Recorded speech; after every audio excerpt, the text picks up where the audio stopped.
Hello guys, good morning, welcome back to my channel.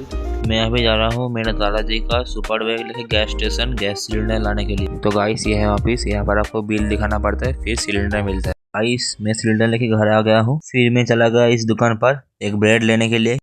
तो guys मैं अभी घर जा रहा हूँ, ब्रेड भी ले लिया। घर जाकर ब्रेड और बटर लगाकर खाएंगे। गाइस ब्रेड को पहले थोड़ा सेक लेते हैं। गाइस यहाँ पर देखो बटर ले लिया, अभी इसको गर्म करेंगे। इस देखो कैसे बटर पिघल रहा है धीरे धीरे।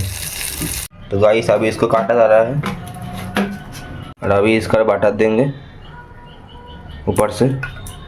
अभी इस पर ऊपर से थोड़ा चीनी दे देंगे। गाइस मैं इतना सारा डॉक्यूमेंट लेके जा रहा हूँ साइबर कैफे, क्योंकि एक स्कॉलरशिप अप्लाई करना है। गाइस मैं अभी घर जा रहा हूँ, मेरा सर्टिफिकेट का फॉर्म फिलअप हो गया है अभी। तो गाइस ये फिजिक्स पढ़ते वक्त चिप्स खा रहा हूँ। लंच में बना है आज चावल, दम आलू, फिश फ्राई और ये मछली। तो गाइस आज का वीडियो मैं इधर ही ख़त्म करता हूँ। मिलते हैं अगली वीडियो में। Thanks for watching.